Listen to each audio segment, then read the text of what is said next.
Students, स्वागत है आपका इस वीडियो में। इसमें हम डिस्कस करेंगे नीट 2021 बायोलॉजी का solutions starting from question number 141 till question number 150। अगर आप इस चैनल पर नए हो तो ज़रूर इसे सब्सक्राइब करें। वीडियो अगर अच्छा लगे तो लाइक करें और फ्रेंड्स के साथ इसे ज़रूर शेयर करें। तो आइए बढ़ते हैं आज के पहले क्वेश्चन की तरफ। पूछा गया है विच of the following statements is incorrect. So first option में दिया गया cyclic photophosphorylation involves both PS1 and PS2। तो ये स्टेटमेंट गलत है क्योंकि नॉन साइक्लिक फोटोफॉस्फोरिलेशन में दोनों भी PS1 और PS2 इन्वॉल्व होते हैं। तो इसमें से हमें पूछा गया which of the following statement is incorrect, तो यही हो गया इनकरेक्ट स्टेटमेंट। अगर हम बाकी स्टेटमेंट्स को भी एनालाइज करें तो यहाँ पे दिया गया है both ATP and NADPH+H+ are synthesised during non cyclic photophosphorylation. तो ये स्टेटमेंट करेक्ट है क्योंकि आपको अगर मैं इसका डायग्राम बताऊँ तो आप यहाँ देख सकते हैं कि जो नॉन साइक्लिक फोटोफॉस्फोरिलेशन है यहाँ पे आप देख सकते हैं कि ATP भी सिंथेसाइज होता है और लास्ट स्टेप में NADPH भी सिंथेसाइज होता है। तो यानी ये स्टेटमेंट करेक्ट था, यानी सेकंड स्टेटमेंट भी सही है। थर्ड स्टेटमेंट में दिया गया stroma lamellae have PS1 only and lack NADP reductase. तो ये बात भी सही है, इसलिए अगर आप देखेंगे तो साइक्लिक फोटोफॉस्फोरिलेशन में NADPH नहीं जनरेट होता, खाली ATP का जनरेशन होता है। और ये PS1 जो होता है वो सिचुएटेड होता है स्ट्रोमल लैमेले में भी और ग्राना के लैमेले में भी, इसलिए PS1 दोनों में भी इन्वॉल्व होता है, साइक्लिक वाले में भी और नॉन साइक्लिक वाले में भी। वहीं अगर आप देखेंगे तो PS2 ओनली नॉन साइक्लिक वाले में इन्वॉल्व होता है जो कि ग्रैनुलर लैमेले में पाया जाता है। तो ये सेकेंड, थर्ड और फोर्थ स्टेटमेंट करेक्ट है, लेकिन हमें इनकरेक्ट पूछा गया था तो इसके अकॉर्डिंग आंसर 1 होगा। यहाँ पे आप देख सकते हैं साइक्लिक फोटोफॉस्फोरिलेशन में ओनली PS1 इन्वॉल्व होता है, उससे ATP का जनरेशन होता है और ये स्ट्रोमल लैमेले में पाया जाता है। तो यहाँ पे PS1 और PS2 दोनों भी इन्वॉल्व होते हैं और यहाँ पे ATP का भी जनरेशन होता है और NADPH का भी जनरेशन होता है। नेक्स्ट क्वेश्चन में हमें पूछा गया which of the following statements is correct. तो यहाँ पे हमें करेक्ट स्टेटमेंट पहचानना है। पहला स्टेटमेंट है some of the organisms can fix atmospheric nitrogen in specialised cells. तो ये आपको पता है NCERT की लाइन है कि ये same as it is line NCERT से ली गई है, कॉल्ड शीथ सेल्स। तो ये बात गलत है, यहाँ पे शीथ सेल्स नहीं, उनको कहा जाता है हेट्रोसिस्ट। ये स्पेशलाइज्ड सेल होते हैं जो हेट्रोसिस्ट कहे जाते हैं, जो कि साइनोबैक्टीरिया में पाए जाते हैं जैसे नॉस्टॉक में। तो ये इनकरेक्ट स्टेटमेंट हो गया, हमें करेक्ट पहचानना है। नेक्स्ट है fusion of two cells is called karyogamy. तो ये गलत है, अगर दो न्यूक्लियस या प्रो न्यूक्लियाई जब फ्यूज़ होते हैं तो उसे हम कैरियोगैमी कहते हैं, ना कि दो सेल का fusion. Fusion of protoplasms between two motile और non motile gametes is called plasmogamy. तो ये बात सही है, अगर दो प्रोटोप्लास्ट फ्यूज़ हो रहे हैं तो उसे हम प्लाज्मोगेमी कहते हैं। प्रोटोप्लास्ट यानी आप एक समझ सकते हैं कि एक सेल होता है जिसके अंदर से अगर हम उसका सेल वॉल सेपरेट कर दें तो यानी जो उसका प्लाज्मा मेम्ब्रेन और इनर साइटोप्लाज्म, न्यूक्लियस और जो भी ऑर्गेनल होते हैं उसे प्रोटोप्लाज्म कहा जाएगा। तो यानी प्रोटोप्लाज्म का जब फ्यूजन होता है तो उसे हम प्लाज्मोगेमी कहते हैं। ये करेक्ट डेफिनेशन है। वो मोटाइल भी हो सकते हैं दोनों सेल या फिर नॉन मोटाइल भी हो सकते हैं। फोर्थ स्टेटमेंट में दिया गया है organisms that depend on living plants are called saprophytes. तो ये गलत है क्योंकि सैप्रोफाइट्स डेड और डिकेइंग मटेरियल के ऊपर फीड करते हैं, ना कि लिविंग के ऊपर। तो यहाँ पे इसका करेक्ट आंसर हो जाएगा ऑप्शन 3, बाकी स्टेटमेंट्स इनकरेक्ट हैं क्योंकि। अगले क्वेश्चन में एक मैच द फॉलोइंग टाइप का क्वेश्चन है। हमें पूछा गया है कि इनमें से कौन कौन से बैक्टीरिया का क्या क्या फंक्शन है।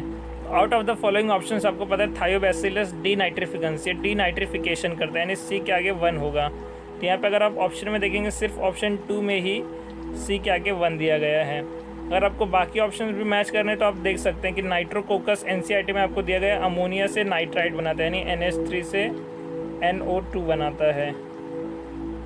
वहीं पे अगर आप देखेंगे नाइट्रोबैक्टर का, तो नाइट्रोबैक्टर जो है वो नाइट्राइट से नाइट्रेट यानी NO2 से NO3 में कन्वर्जन करता है।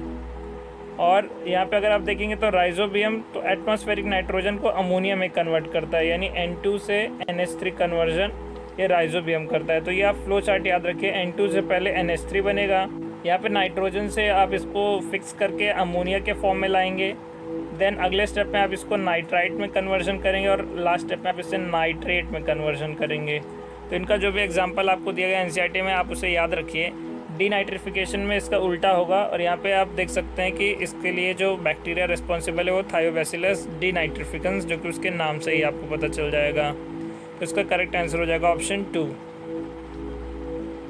यहाँ पे आप देख सकते हैं नाइट्रोसोमोनस और नाइट्रोसोकोकस अमोनिया से नाइट्राइट में कन्वर्ट करते हैं। ध्यान दीजिए नाइट्रोसो लिखा गया है, नाइट्रोसो, तो ये नाइट्राइट में कन्वर्जन करेगा। वहीं अगर नाइट्रोकोकस और नाइट्रोबैक्टर होगा तो वो नाइट्राइट से नाइट्रेट में कन्वर्जन करेगा। जब नाइट्रो लिखा है तो नाइट्रेट में कन्वर्जन करेगा, अगर नाइट्रोसो लिखा गया है तो नाइट्राइट्स में करेगा, यानी NO2 में कन्वर्जन होगा। जब नाइट्रेट्स लिखा है तो NO3 में प्रोडक्ट बनेगा, यानी NO3 फाइनल प्रोडक्ट होगा। डीनाइट्रिफिकेशन में थायोबैसिलस एक इम्पॉर्टेंट एग्जांपल है। वहीं अगर आप देखेंगे नाइट्रोजन फिक्सेशन में तो नॉस्टॉक, एज़ोटोबैक्टर, राइजोबियम, ये सब है इम्पॉर्टेंट। इसमें से राइजोबियम जो है वो सिम्बायोटिक रिलेशनशिप में नाइट्रोजन फिक्सेशन करता है, वहीं एज़ोटोबैक्टर फ्री लिविंग स्टेट में। नेक्स्ट क्वेश्चन में हमें पूछा गया which of the following statements are incorrect. तो इसमें से हमें बताना है कि कौन सा इसमें से स्टेटमेंट इनकरेक्ट है। फर्स्ट स्टेटमेंट है oxidation reduction reactions produce proton gradient in respiration. तो ये बात सही है, एक तरीके का रिडॉक्स रिएक्शन ही है रेस्पिरेशन, जिसमें कोई स्पीशीज़ जो है वो रिड्यूस होती है तो कोई ऑक्सीडाइज होती है। During aerobic respiration role of oxygen is limited to the terminal stage. ये भी बात सही है, इसलिए ऑक्सीजन को टर्मिनल इलेक्ट्रॉन एक्सेप्टर कहा जाता है। तो आपको पता है कि यहाँ पे क्या होता है, O2+2 H+ होते हैं, यहाँ पे प्रोटॉन से कंबाइन होकर यहाँ पे H2O बनाता है, जो कि फाइनल इसका बाय प्रोडक्ट है। तो ये वाली बात भी सही है, ये खाली लास्ट स्टेज में O2 का यूज़ होता है। थर्ड स्टेटमेंट में दिया गया इन ETC यानी electron transport chain 1 molecule of NADH plus H+ give rise to 2 ATP and FADH2 give rise to 3 ATP। ये बात गलत है, यहाँ पे आपको रिवर्स दे दिया गया है। NADH plus H+ जो होता है वो 3 ATP देता है और FADH2 2 ATPs देते हैं। तो यहाँ पे स्टेटमेंट इनकरेक्ट हो जाएगा और हमें इनकरेक्ट पहचानना है, यानी करेक्ट हो जाएगा। ATP सिंथेसाइज थ्रू कॉम्प्लेक्स 5, ये बात भी सही है। ATP सिंथेज जिसे F0, F0, F1 पार्टिकल भी कहा जाता है, जो कि इनर माइटोकॉन्ड्रियल मेम्ब्रेन के ऊपर सिचुएटेड होता है। Using the proton motive force ये ATP का सिंथेसिस करता है कॉम्प्लेक्स 5। तो ये बात सही है, तो इसका करेक्ट आंसर हो जाएगा ऑप्शन 3। नेक्स्ट क्वेश्चन एक बहुत ही सिंपल सा क्वेश्चन है जो NCERT से है, अगर आपको ये याद होगा तो। In some members of which of the following pairs of families pollen grains retain their viability for months after release. तो यहाँ पे आपको याद रखना है कि SRL यानी सोलेनेसी, रोजेसी और लेग्यूमिनेसी, ये 3 फैमिलीज है जिनका जो पोलन ग्रेन है वो वायबिलिटी रिटेन करता है फॉर मंथ्स। तो इसमें से अगर आप देखेंगे तो यहाँ पे रोजेसी और लेग्यूमिनेसी आपको ऑप्शन 1 में दिया गया है। अगर सोलेनेसी भी दिया होता तो वो भी करेक्ट हो जाता, बाकी ऑप्शंस इनकरेक्ट हैं। नेक्स्ट क्वेश्चन में हमें पूछा गया है आइडेंटिफाई द करेक्ट स्टेटमेंट। तो यहाँ पे अगेन हमें करेक्ट स्टेटमेंट आइडेंटिफाई करना है। फर्स्ट स्टेटमेंट है split gene arrangement is characteristic of prokaryotes. तो ये बात गलत है, स्प्लिट जीन यानी एक्सॉन्स इंटरप्टेड बाय इंट्रॉन्स, ये जो अरेंजमेंट है ये यूकैरियोट्स में पाया जाता है, ना कि प्रोकैरियोट्स में। नेक्स्ट स्टेटमेंट है in capping methyl guanosine triphosphate is added to the 3' end of the HNRNA। ये बात भी गलत है, क्योंकि कैपिंग जो होता है वो अपस्ट्रीम यानी 5' एंड पे होते हैं, ना कि 3' एंड पे। ये बात सही है कि methyl guanosine triphosphate MgPPP add होता है, लेकिन वो 5' एंड पे होता है, ना कि 3' पे, तो इसलिए स्टेटमेंट गलत हो जाएगा। फिर नेक्स्ट स्टेटमेंट है RNA polymerase binds with rho factor to terminate the process of transcription in bacteria. ये बात सही है, क्योंकि रो फैक्टर जो है वो टर्मिनेशन के लिए रिस्पॉन्सिबल होता है, तो इसका करेक्ट आंसर हो जाएगा ऑप्शन 3। वहीं अगर आप सिग्मा फैक्टर की बात करेंगे तो वो इनिशिएशन के लिए इम्पोर्टेंट है, तो इसका करेक्ट आंसर हो जाएगा option 3। Next question again match the following type का ही क्वेश्चन है। इसमें हमें जो फ्लोरल फार्मूला है वो मैच करना है उनके रिस्पेक्टिव फैमिलीज़ के साथ में। तो यहाँ पे अगर आपको याद होगा कि जो लिलिएसी परिवार है उनमें अगर आप देखेंगे तो 3 के मल्टीपल्स होते हैं। तो यहाँ पे आप देख सकते हैं कि ये C के साथ में ऑप्शन 2 मैच करेगा, तो इससे अगर आप देखेंगे ऑप्शन 2 यहाँ पे खाली करेक्ट है। अगर आप देखेंगे ये जो फर्स्ट फ्लोरल फार्मूला है 9+1 अरेंजमेंट, तो ये आपको याद होगा कि ये फैबेसी परिवार में पाया जाता है, यानी जो भी पी, ग्राम, ये जो होते हैं लेग्यूम्स वगैरह होते हैं तो उनके फैमिली में मिलता है फैबेसी परिवार में, यानी फैबेसी फैमिली में। अगर आप देखेंगे जो सेकंड ऑप्शन में दिया गया है 5-5-5 का अरेंजमेंट, अगर आपको ये फार्मूला एनसीईआरटी में भी दिया गया याद होगा, तो ये इसमें से पाया जाता है सोलेनेसी यानी पोटैटो के परिवार में, चिली, पोटैटो एटसेट्रा। और अगर आप लास्ट ऑप्शन देखेंगे तो ये 2+2 और ये वाला ब्रासिकेसी के फैमिली में मिलता है। तो ये अगेन बहुत ही सिंपल सा क्वेश्चन था जिनको भी ये फॉर्मूलेज याद होंगे। अगर आपको याद नहीं है तो आप अगली बार से इसको याद रखिए ताकि आगे किसी एग्ज़ाम में आपसे कोई गलती ना हो इन फ्लोरल फार्मूला से रिलेटेड।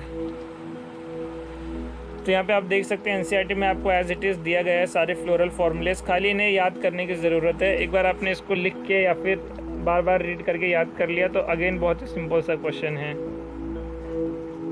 नेक्स्ट क्वेश्चन अगेन एक मैच द फॉलोइंग टाइप का एक क्वेश्चन है। पूछा गया है कि किन बायोमोलिक्यूल्स में कौन से टाइप के बॉन्ड्स पाए जाते हैं। तो प्रोटीन में आपको पता है पेप्टाइड बॉन्ड पाया जाता है।